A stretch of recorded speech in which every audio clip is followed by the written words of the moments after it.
Everyone, welcome to Plants and Politics. This is your vegan news bite for September 15th, 2020.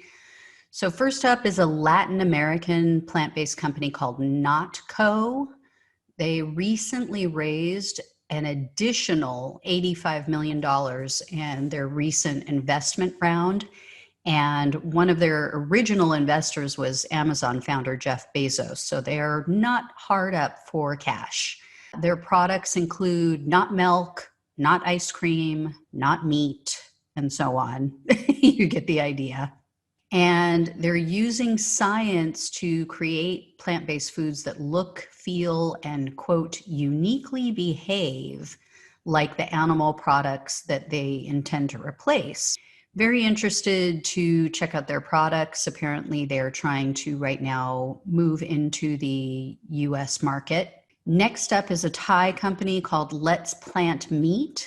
They have developed a vegan burger patty that sounds pretty interesting. It's said to rival the Beyond Burger in taste and texture, but it's going to be available at a much lower price point, or it is available, I should say, at a lower price point. And they said that they want to make it more affordable so that it will be available to the masses. The other difference between Let's Plant Meat and Beyond is the ingredients. So Beyond Meats are made with a base of pea protein, but Let's Plant Meat created their burger out of soy protein. As of now, the plant-based burgers, I believe, are the only product that they have available. That's the only thing that they mentioned. And they're only available currently in Thailand, not Thailand, Thailand.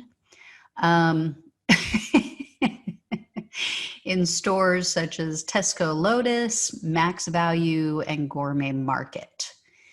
The next company I want to tell you about is Climax Foods. So they are a plant-based startup that recently raised $7.5 million, and this is just one of their investment rounds.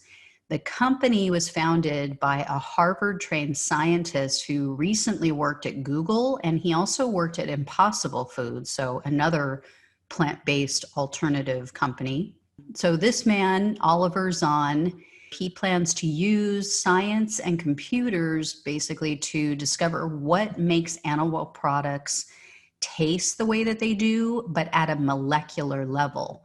So he's going to use that science to reproduce those qualities with plants.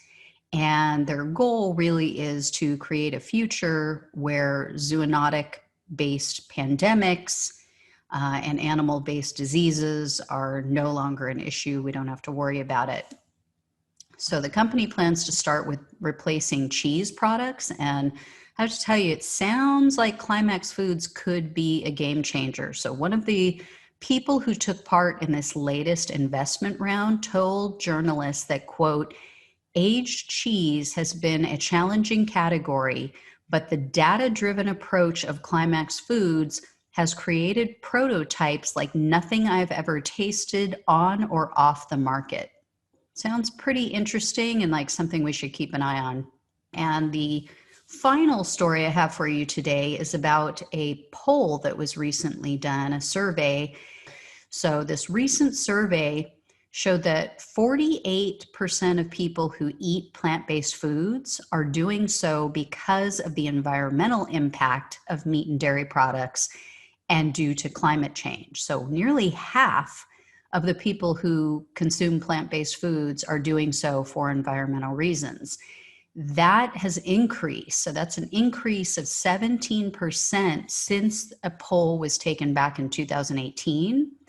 But the number one concern and reason that respondents gave for eating a plant-based diet remains the same. It's still health concerns. So 65% of the people polled said that they eat plant-based for health reasons. But it was really interesting. The responses were truly split among age demographics. While the majority of boomers and Gen X respondents eat plant-based for their health, that was their number one reason, millennials and Gen Zers were more likely to respond that they're making a plant-based choice for environmental reasons. And this makes sense because Typically, it's not until people hit their 40s that they start to feel like crap. That's when they start to feel the effects of animal consumption, and they begin to develop serious symptoms and maybe even life-altering or life-threatening diseases. So makes total sense. And hopefully, those millennials and Gen Zers will continue on the plant-based path, and then they won't have all of the issues and health concerns that their parents and their grandparents had to deal with. So we might be creating a whole new generation of superhumans. This is great news for the future. Yay, young people. All right, guys, as always, like, share, subscribe. I will talk to you soon. Take care. Thanks for listening to Plants and Politics.